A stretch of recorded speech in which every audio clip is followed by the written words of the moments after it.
In today's video, I'm going to teach you how to add a second y-axis to graphs in Excel. This is perfect when you have two related series that use very different scales, for example, revenue in dollars and website visits in counts, and you want them to be visible together without one flattening the other. Start by opening Excel and heading to the worksheet that contains the data you want to visualize. Make sure your data is arranged in a clean table or range with clear headers, and that it includes at least two numeric series you want to compare across the same categories, such as dates or labels in the first column. Now, select the entire table or range so Excel knows exactly what to plot. Go to the Insert tab on the ribbon and click on Recommended Charts. In the window that opens, switch to the All Charts tab for full control over the chart type.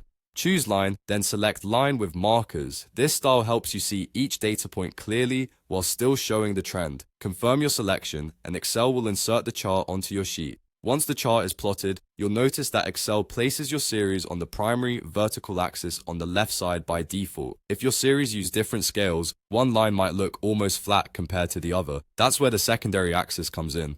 Click directly on the line that represents the second series you want to place on its own scale. You should see only that line become selected. Right-click it and choose Format Data Series. A pane will appear on the right side of your screen. In the series options within this pane, find the setting labeled Plot Series on Secondary Axis and select it. As soon as you do, a secondary vertical axis will appear on the right side of your chart. Excel automatically assigns a separate scale to this series, making both lines readable and comparable at a glance. If the lines overlap in color or are hard to distinguish, you can simply click the series and adjust the color or marker style using the chart formatting options. But the key action, placing the series on the secondary axis, is now complete. That's all it takes. Select your data, insert a line with markers chart, right-click the second series, open Format Data Series, and plot it on the secondary axis. With this setup, your chart communicates clearly even when your data varies widely in magnitude.